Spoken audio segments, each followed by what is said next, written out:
I cherish the international harp community. You know, I think we are like just a big, massive family. And I've had so much support from other harpists over the years from all around the world. And, you know, that's really worth holding on to.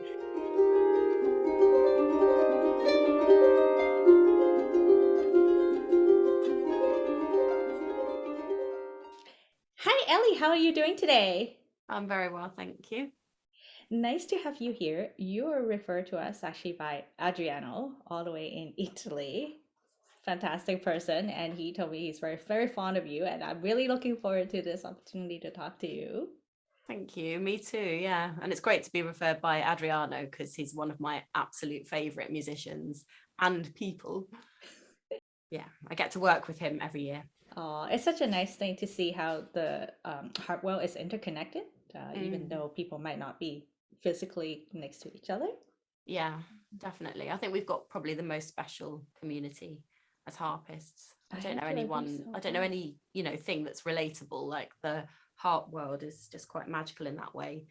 You know, we're really there for each other. Yeah, no, that's awesome. Well, tell us about your music journey and what leads you to the harp. Okay, so the harp kind of came my way by accident. It was actually my mum's idea, and she's not a musician. She just she had just had an idea of the harp being a beautiful instrument. And my sister and I've got a sister who's 3 years older than me, and we were both encouraged to learn music because mum didn't have the chance to learn herself. She came from a much more, you know, very poor background. And she loved music. She loved watching it on telly, and she loved the Marx Brothers.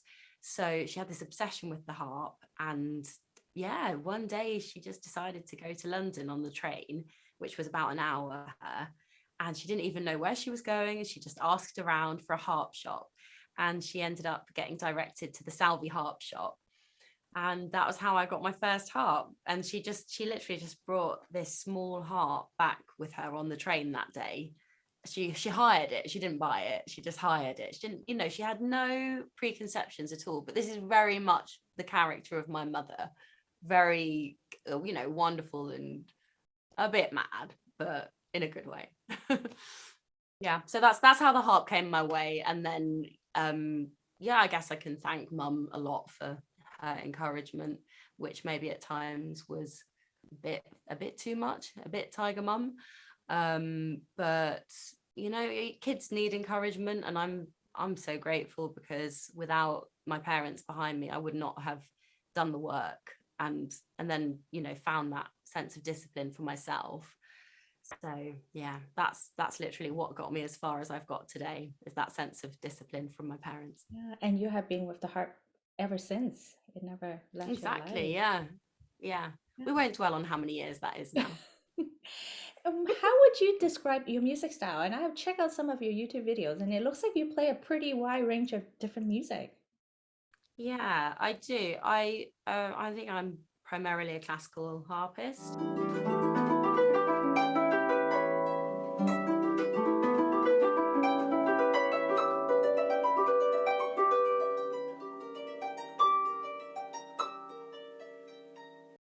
And when I get booked for other things, you know, for example, I play a lot of hip hop and work with a lot of rappers. I'm still booked as a classical harpist. You know, I'm not kind of I'm not pretending to be something that I'm not. I'm a classically trained harpist, and sometimes that's just what's required by lots of different people. And I've always written music, and again, really fortunate because I've always been encouraged to write music. You know, I never thought it was a big thing. It was just part of my musical upbringing. So I always saw myself as a composer. And again, actually, my mum, she got me my first professional composing gig with Ballet Wales, which is now called it used to be called Independent Ballet Wales, and now it's just called Ballet Wales. And it's a fantastic ballet company. And because she was so like chatty and so proud of what I was doing, we went to see a ballet together. And she got chatting to the choreographer after the ballet. And she was like, "Oh, you need to book my daughter. She's a fantastic composer." And he did. So that was just like amazing. I complain about my mum a lot, but I have pretty much everything to thank her for. What are some of your favorite compositions or memorable compositions that you have worked on? It's a bit of a cliche, but it is satisfying when you get pushed out of your comfort zone and you take on a challenge and you conquer it. That is satisfying. So I suppose I'd say The Crown of Ariadne by Raymond Murray Schafer. And thanks to the World Harp Congress, I got the opportunity to meet Murray, who's recently sadly passed away. That was a sad day when I heard that news. I met him in Vancouver at the World Harp Congress, and Judy Lohman had organised for him to come and do like a workshop masterclass thing on the Crown of Ariadne with students. And this was like an amazingly rare opportunity. And so I just, it was a dream come true. And I think that's always going to be my drive, is, becoming fixated with certain composers and becoming interested in them and their lives. First of all, it was Shostakovich for me. That was the first composer that just, he lured me in. And then I became completely obsessed. And I subscribed to the Shostakovich magazine, which in the time was, you had to send off by post and you had to send a check by post. And so one relative gave me £30 every year, and I spent that on my Shostakovich subscription. And that was always like the most exciting day of the year when that dropped through the door, even though it was in Russian. I couldn't actually understand it. But I wanted to be so engrossed in the composers that I loved. So yeah, first of all, it was Shostakovich, and then later on, different composers. And yeah, I think when we were emailing before, you mentioned Deborah Henson Conan, and she was a massive obsession of mine. So that was quite pivotal. So yeah, I think I get obsessions, and then I like to sort of see that through and become really personally involved with the pieces, and almost as if I'd written them myself. I just take it to extremes, really, get really into it. I do think though that is a really interesting approach to lift that piece of music, right? Like I'm a photographer, and I'm much like you. Like I got obsessed with some photo. Well, I wouldn't call myself a professional photographer, but let's just say once upon a time I was, and I got really obsessed with a couple photographers and their life and their work. And there's so much more that you discover about how their work came about when you understand what their life story is, and it gives you a very different lens into how then you put your own interpretation into their work and maybe your own work. So I thought I can really resonate it with what you said about. Yeah, and it makes it so much more rewarding, doesn't it, when you kind of try and walk a mile in their shoes. And I would rather like do 5 things well in my life than 50 things badly. I'd like my obsessions. That's awesome. Yeah. Now, let's circle back to Deborah, because you mentioned her being one of your big influence, and you had an opportunity to collaborate with her, and I've also seen you perform some of her pieces. So what was that like to be able to work with someone that is such a big influence, not just for you, but for many of us harpists, really?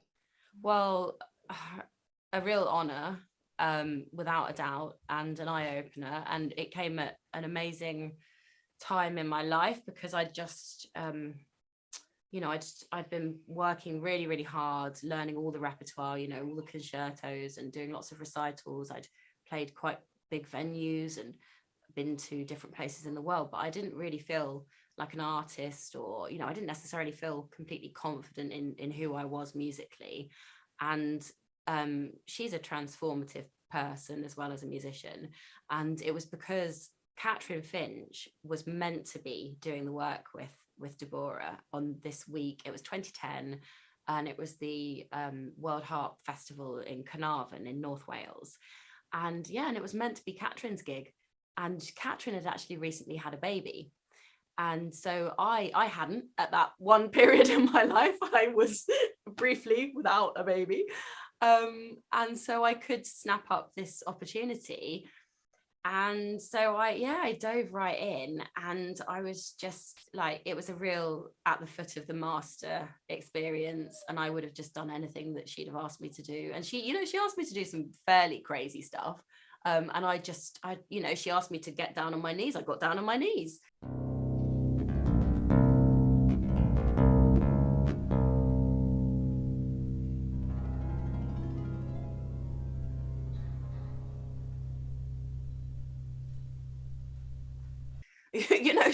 She anything she said I would have done. If she'd have said, go and run naked around the room, I would have done it happily, because I had watched her live, and I'd listened to her recordings and basically idolized her for years. And yeah, I couldn't believe it. I couldn't believe that I was so lucky to get to work with her, and I still feel that way now. And we've worked together a few times, and she's a really special person. And the way that she organized herself, and the way that she tutored us, she kind of mentored us through playing her music. And we did that with a small chamber ensemble, but it was brilliantly amplified. It was all on, I got to play on a Kamak Big Blue, and it was a beautiful one. It was a black one. It was just felt fantastic.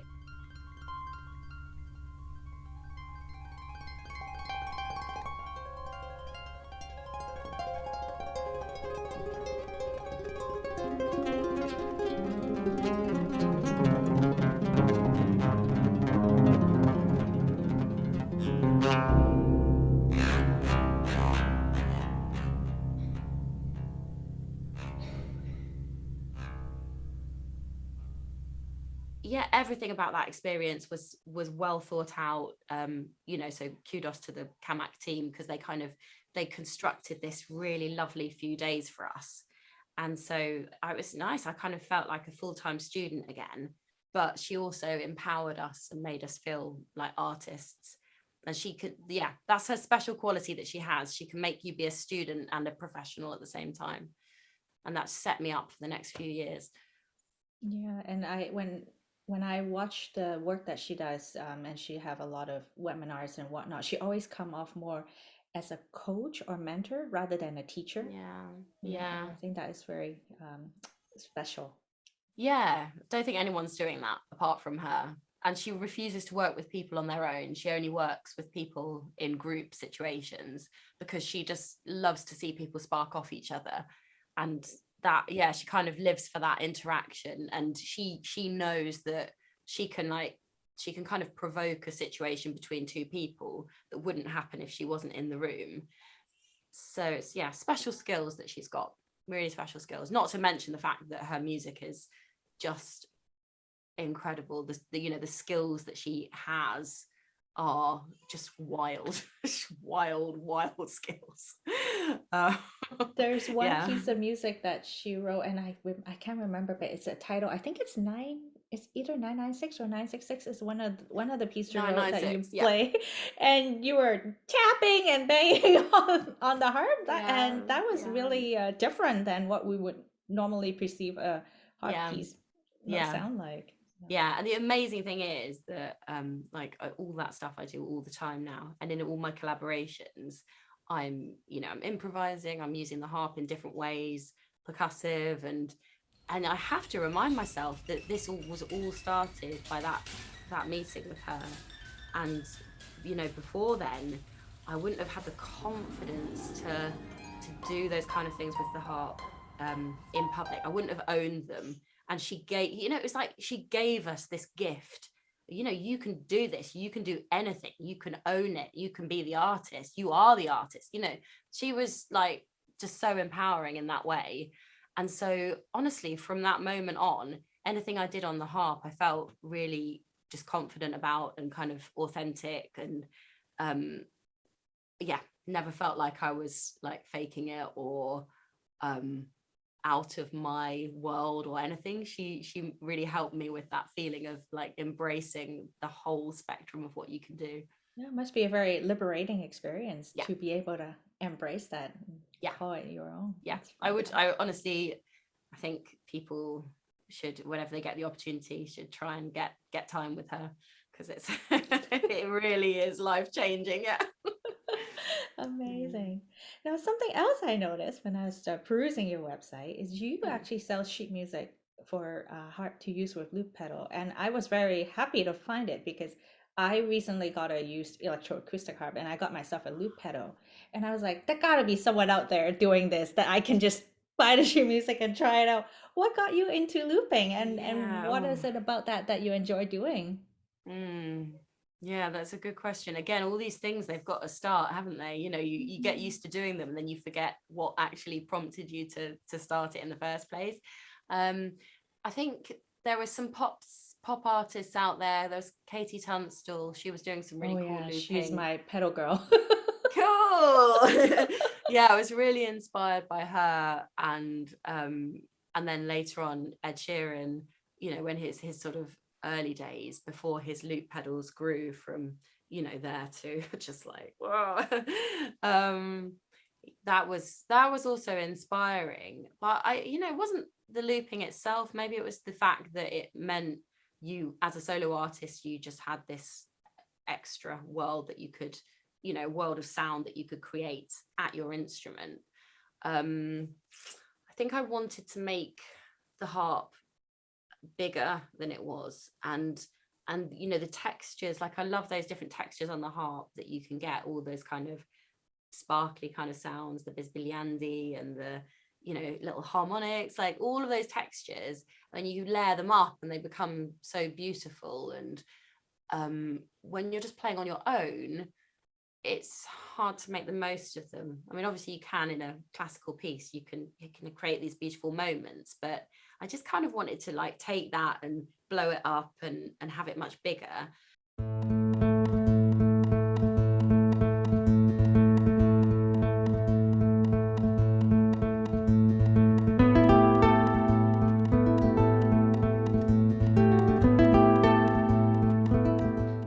And I started messing about with looping probably, how old would I have been? About 25 or so. Yeah, about 15 years ago.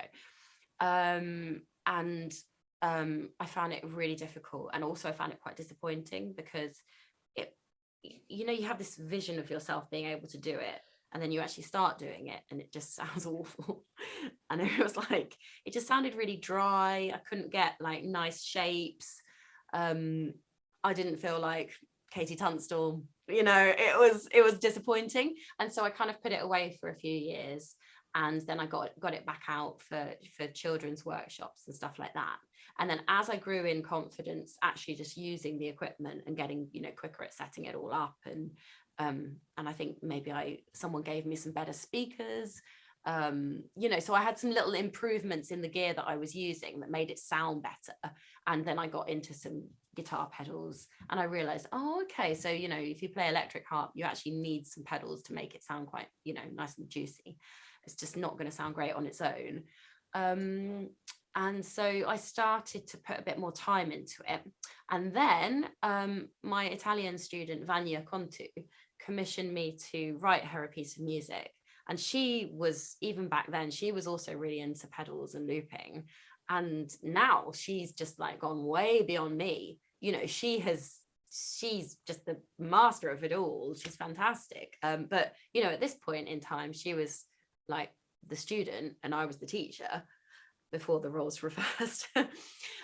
So she asked me to do this piece, and I think we must have discussed it, and she probably said, yeah, it'd be cool to have something with looping.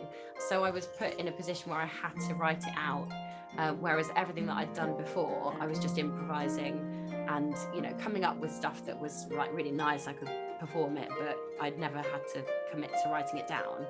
So it was Vanya's commission that made that happen. So that was my piece called Two Breton Girls by the Sea.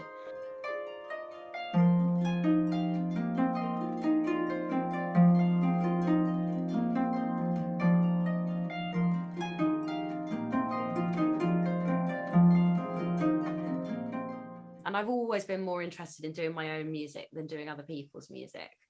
It just, why wouldn't you if you can? why wouldn't I? So I've got more than what I've published. I've got so much more, but it takes ages writing it all out. And I mean, we're always on to the next thing. So it's only when a student asks me for something that I actually write it out. It's good to have a student to give you a little nudge, isn't it? Exactly. Yeah. Yeah. So out of the bunch in your shop, which one would you recommend? Because I made a promise to myself I'm going to try at least one piece of music from a guest that I talked to that has sheet music. So which one would you Okay. recommend to give a shot? Definitely Alice in Escher's Wonderland.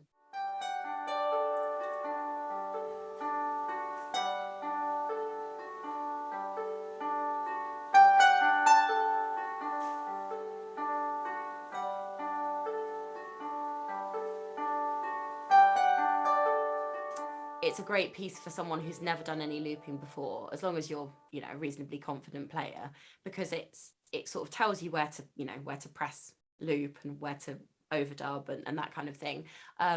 But musically, it's not too difficult, and it's, yeah, if it goes a bit wrong, it's not going to spoil the piece at all, because, you know, you could, if you cut in and out in slightly the wrong place, once you've got the initial loop established, it's just like a 2 bar phrase. And so if you know, if, as long as you've got that to work around, then actually any part of the music will sound fine. You see what I mean? You know, you could jump ahead, you could forget a bit, you could go back a bit. So it's nice because when you're looping and you're performing, you have got, you know, twice, 3 times more things to stress about than if you're just playing the harp. So it's good to have something that's kind of you know, it's not gonna go wrong and you're not gonna feel stressed about it. Yeah, A little bit more I'd go for forgiving. that one. I Very like that. forgiving piece. Yeah. I love it. I won't tell anyone. Now, I want to ask you something about your recent experience because you have in your newsletter talk about the fact that after you had your kid, right, your core strength has weakened and you have to put a lot of intentional work into rebuilding that, which leads you to creating a set of exercise. And it really got me thinking about women in this industry or in anything in general, really, where we have some experience that are very unique to us that perhaps a male counterpart would never have to experience that might affect us. What has your experience been being a woman in the music industry and really like, you know, having to manage everything that you do? Like it's a lot to take on, plus all the other roles that you have to put on while taking care of yourself and your family. What was that like? And how are you When feeling you put about it it? like that, it's get me all stressed out just thinking about it. I was fine until you mentioned that. I stress myself up all the time thinking about it, trust me. Have you got children? I do. I have two young children, and that's Oh, they're why both I young, can. are they? They're 6 and 9, so so Oh, I can kind of, you know, even thinking about recovering from my C-section while I'm, you know, expected to feed this thing. I remember the first week I was like, you know what, it's one or the other. I don't know if I can do both. It's very overwhelming. yeah. Yeah, I don't really know. I mean, I'm not an authority on it because I've only got my own experience and I really believe it's different for every woman. Um, but yes, I had the cesareans as well. And you have, with every woman, you have a physical recovery and an emotional recovery. And as you say, you are not necessarily going to be given time to do that recovery. You're going to have to process that alongside everything else that you're doing.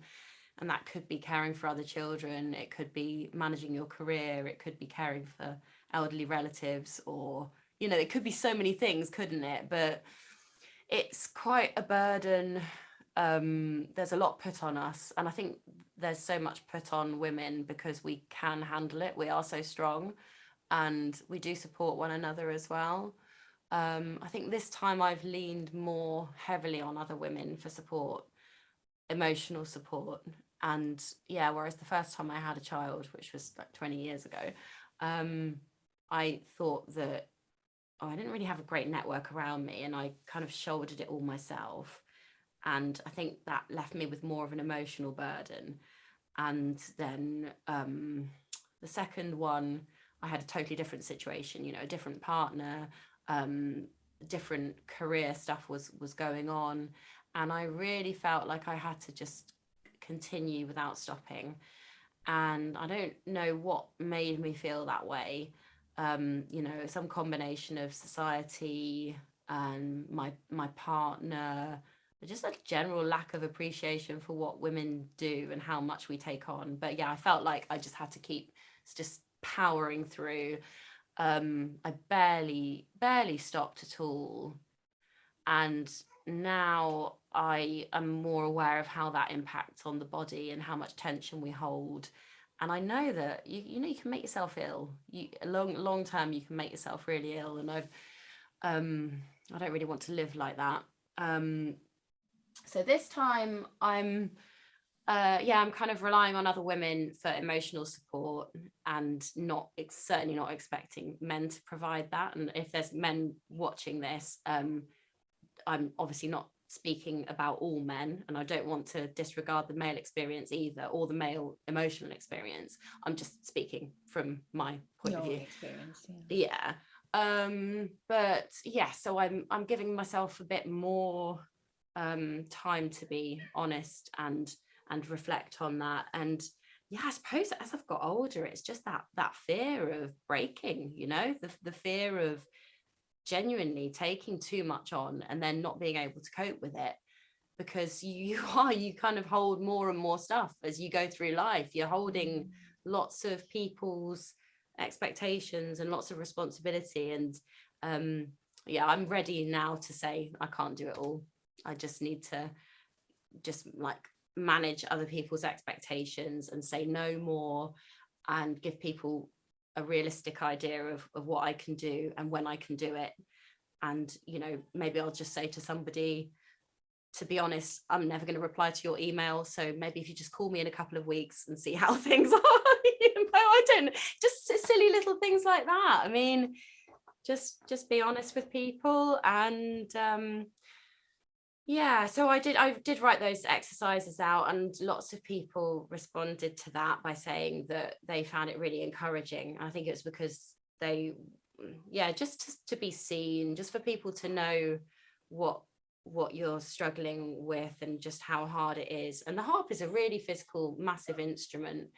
So those of us who are playing the harp in particular, we've got to be aware of that. I mean, we're not machines. So yeah, I mean, I'd honestly, Victoria, I don't have all the answers at all. And sometimes people say very kind things to me and give me the impression that they think that I'm something that I'm not.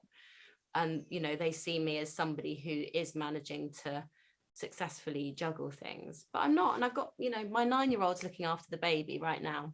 So there's no ideal situation at all. It's just saying yes to things that are meaningful for you. And I obviously love to be, you know, you've asked me, you've sort of honored me to be part of Talking Harps. That's something that I really want to do, because I cherish the international harp community. You know, I think we are like just a big massive family, and I've had so much support from other harpists over the years from all around the world. And you know, that's really worth holding on to. So it's just sort of seeing stuff. You know, does this enrich my life? If it does, then say yes and embrace it, and you know, find a way to make it work. And if it doesn't, then just, you know, just get rid of it. It's not worth it.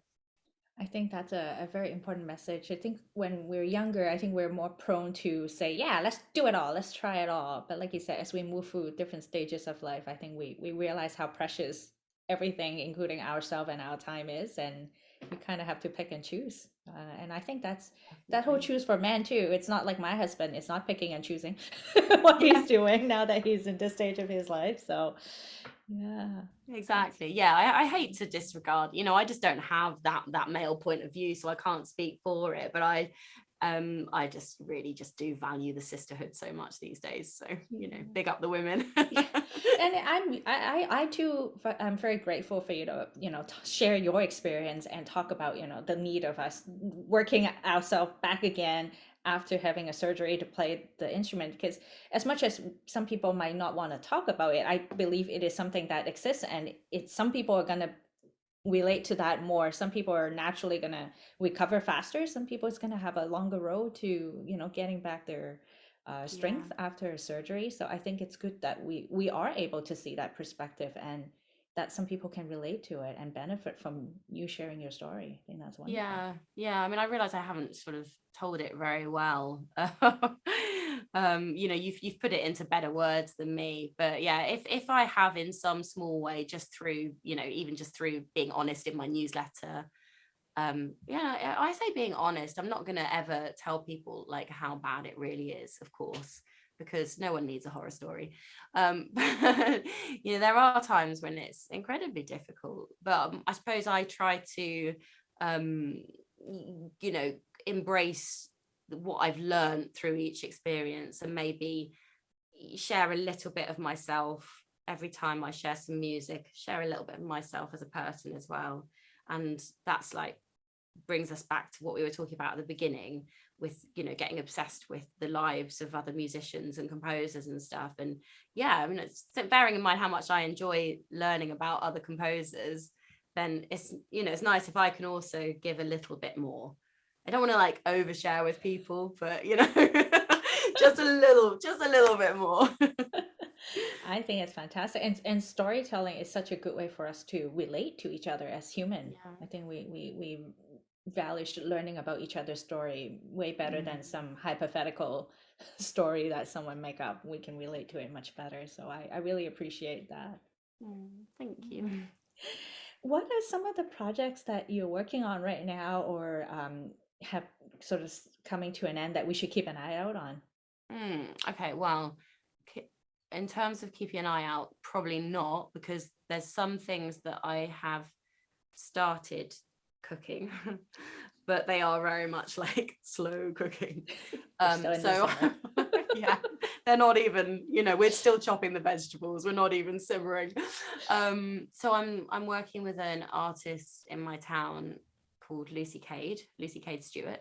And she and I have known each other since we were children. We went to the same school, and we're doing something that might turn out to be a sound installation with art, but I can't even say that specifically yet. But I will obviously be doing music and sound, and that's going to be to do with motherhood and the burden, to some extent, of motherhood, and the gaze of the male gaze and the public gaze. And yeah, it's going to be to do with the emotions and the weight that you carry throughout your whole life, with all its glory and all its shame and all of its all of its responsibility, really. Well, there's just so many aspects, aren't there, of motherhood? So many aspects, like you can't really put it into words. So yeah, with that in mind, she's creating these art pieces which refer to icon in the Roman Catholic Church, and they've got lots of sort of different reference points, and I'm sparking off that and creating the music. And I'm going to be using bird song as well, which is something that's meaningful for her and for me. So yeah, I don't want to go on about it too much, but anyway, that's in the pipeline at some point, and I don't know how it's even going to look or where we're going to put it on yet, but we've had some meetings so far, so that's really interesting. That's real food for the brain, because you you just have to kind of sow those seeds, and then when you're collaborating with someone in that way, where there's no time frame for it, you just have to keep kind of coming back to the other person and sharing your ideas as you have them.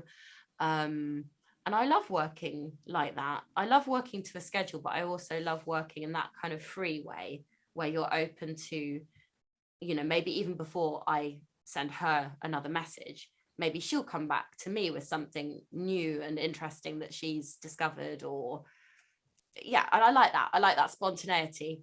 That's good for me. And I'm also there.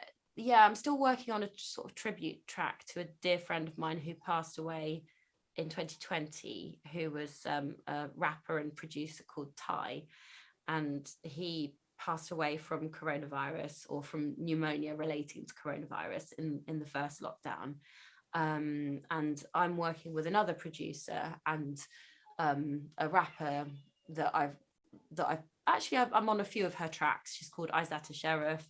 We're working together, but again, this is these are slow things. They're kind of like drip drip drip. Every now and again I'm just recording some semiquavers. it's slow work, but it's meaningful and it's all relevant. It's all part of the big picture. I also work with a bassist called Wayne Bennett, and he was over yesterday, and we were like listening to some jams that we put down a year and a half ago, and we were literally finally finding time to listen to what we did then. And so that was amazing because we were listening, and the baby was obviously listening as well. We were listening to, it was like listening in on an old conversation, and we could still remember how we felt when we were recording and we were jamming together. And it was amazing because whenever I played something, I could remember my thought process at the time, and he was the same. And if he sort of like did something on the bass, and he was like, yeah, I remember I was thinking, oh no, I don't know if I like that riff, I wonder, Ellie, I like what Ellie's doing better. Or it's just funny that we could kind of hear our thoughts in this as if it was yesterday.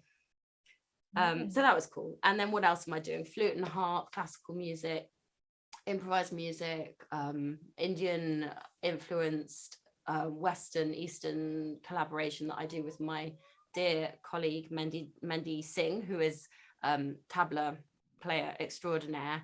So we are currently, because we live quite a long way away from each other, we're currently exchanging tracks, but we don't normally work like that. In the past, we've always done everything in the same room, but obviously coronavirus, the whole situation with doing everything online, like opened up a totally different way of working for us. So I have got some beats that I'm trying to find something meaningful to play with, but I haven't yet. I've tried a few times, and I have everything that I've come up with so far is terrible. So I need to go back to the drawing board. When you play something and you just know how deeply unoriginal it sounds, and you're just like, no. Yeah, there's an American psychologist that says like basically for every good idea, there's probably like a hundred more bad ideas before you come up to that good idea. And to me, I Okay. think that is probably the most revelation I have in terms of like looking at musicians and artists in general, because you think, by the time you see the final product, you're like, oh, they might just like sit down on a piece of paper, write it for 3 minutes, and bam, you go, right? They like, we don't understand how much work and like how some of the process can like literally be agonizing. Because like I remember myself looking at some of my photo and go like, this is crap, I need to do it all over again and again Yeah. and again before you get to that one good product in the end. So I think Yeah. there's, when I think about how much we're paying for an album, I sometimes feel like that's not nearly enough money to cover the time and the work that I people put know. in to get it to that point. It's Really. really true. Yeah. You can Yeah. have like something can just flow really easily one day, and then the other idea, as you say, you could do it like 100 times and just not feel the right vibes. You just no. So yeah, anyway, I'll keep trying, It's not, I'll get there eventually, hopefully. There'll be some reason for this delay in my creative flow. I always believe there's a reason. Do you know what I mean? That I always think Yes, something will happen at the right time. The right I idea will come at the do. right time. And maybe the ones that didn't work out are brewing into something better that is going to come out on the other Yeah, end. You just never know. I hope so. I hope they're Yeah. not brewing into something worse anyway.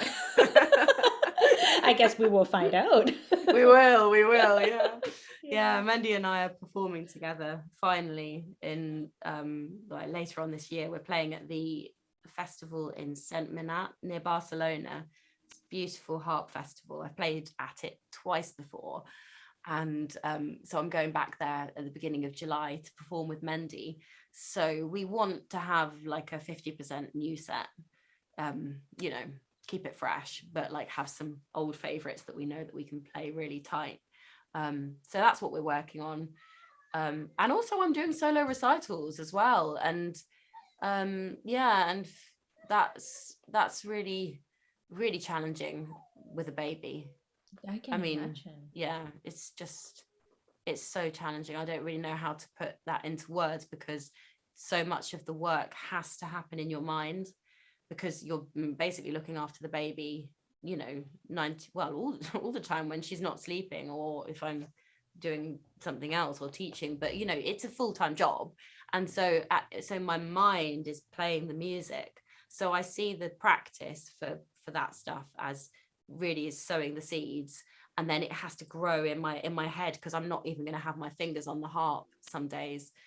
So there's a lot of trust that goes into that process. And I've been speaking to some other harpists a little bit about this part of it, and there are so many people out there really being very hard on themselves about what they can achieve when they've got young children.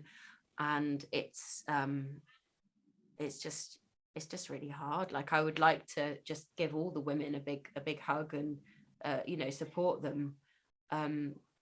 But yeah, it's different for everyone, different experience for everyone, but not easy for anyone. Not easy. No, for sure. And for those without children, not easy for them either. There's no one has got a life without responsibilities. No, and I think when you don't have children, potentially you could be even harsher on yourself, because you feel like I have no other reasons to not be better at doing something. Like, trust me, I think at some point we have all been there. So, yeah, definitely. Yeah. What is the best way for us to stay in touch with your new work, your tour, or your show schedules and whatnot?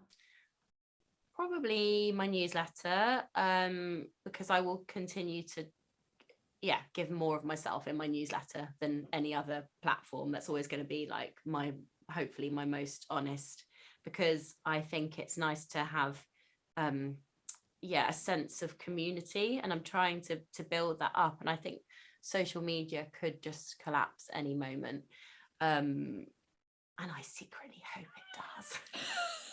I don't think you're alone in this. It's such a drag. I love it and I hate it. So I do post on Instagram, and I do Instagram stories, and I really like Instagram. It's quite kind of quick and cheerful and nice, but it also can get quite it can get very noisy on Instagram, especially when anything political is happening and everyone has to put their tuppence worth in, as we say in the UK, to show you're in support of a certain group of people, or this, that, and the other. And I just think we just don't need to do that all the time, but we feel we have to keep up with every last thing that is trending in the news, and show people how much we care. And it's exhausting. We're just trying to care for our own families, and we're investing so much in all of these social media platforms. So I'm trying to move myself away from that a bit, and investing more time in doing the newsletter. It actually takes ages to write the newsletter. It does. And yeah, when you talk about, keeping up with all the things that are trending, and my counselor said, like, yeah, you can get compassion fatigue from trying to care about too much. So why don't you just turn that around and give some of that to yourself? And I thought that was brilliant. I'm like, good advice, taking it. That is such gold dust. That really is. Compassion fatigue. Yeah, you've hit the nail on the head there. You really, really have. Yes, actually, I think you mentioned your email to me that you wanted to ask me something about mental health, or just coping in general. And actually I'm having some, they call it worry counselling, via the NHS in England. So I managed to tap into some free support, which I consider myself very lucky to have managed to secure. So I sort of had a group session over Microsoft Teams, and then I'm also going to be lucky enough to get some one-on-one sessions as well, because yes, I think it's just over a lifetime of caring for other people, and having a very busy life with lots of demands put on you. It is fatigue is a good word for it. So I'm getting a bit of help with that, because I'm hoping that will help me to go forward with more strength, and to continue to be able to give, and not to resent that giving, because that's something that happens to me a bit as well. I give a bit too much, and then I kind of want to grab it back and go, it's my time. What about something for me? So I'm just trying to work at trying to level that out a bit, and like you said, like just reverse that compassion on yourself. Take some of that back. It's a really good way of putting it. Yeah, it's a balance, right? And I think it's so good to be able to see that perspective and not be um almost blind by all the cheery rainbow stuff that we're seeing in Instagram or Facebook or whatever you have it. Like I think a lot of that is just one side of the story. There's always more going on that people are not maybe wanting to share for one reason or another, but I think they're equally important. Yeah, I try not to share stuff like that on a professional platform, where people, I always think to myself, are people going on that to, they're not really there to look at me as a friend. It's more, looking at me. And you don't do that with a friend. You don't watch them doing stuff, you interact with them. Whereas social media, you just kind of watch people doing stuff. And so for me, social media is for people who are going to book me for concerts. So on those platforms, I try to present a fairly solid front. Yeah, like I have got this. I'm in control of my life and my career. Yeah, that's your professional self. Yes, that is my professional self. And it's not that I don't mind people seeing the other side, but I don't want to confuse that with self-promotion, because I'm not trying to promote that side of myself. But I'm not going to deny it. But you know what social media is. It's just like, oh, hello. Yeah, so if you want a more authentic you or a deeper you or different you, we'll go to the newsletter. That's exactly. Yeah, that would be awesome. Love it. Yeah. Thank you so much for the chat, Ellie. It's really lovely to talk to you, and it's great pressure to be connected to you by Adriano. I really adore talking to both of you. Such a lovely community. Like I cannot imagine how my harp journey would be different without the international community, because it can be fairly isolating at times. It's not a super popular instrument. No. I don't know it. A lot of other people that are learning it near me, so this has been a wonderful opportunity for me. Yeah, no, good for you. I mean, I'm so, like I say, I'm really honored to be asked and also to be thought of by Adriano.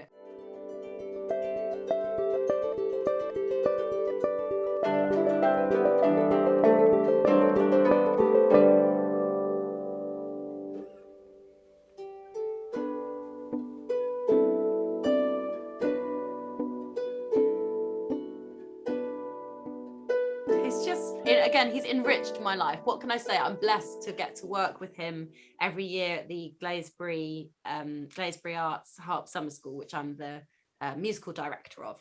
And so we work together every year, and I cherish it so much. He lifts my spirits.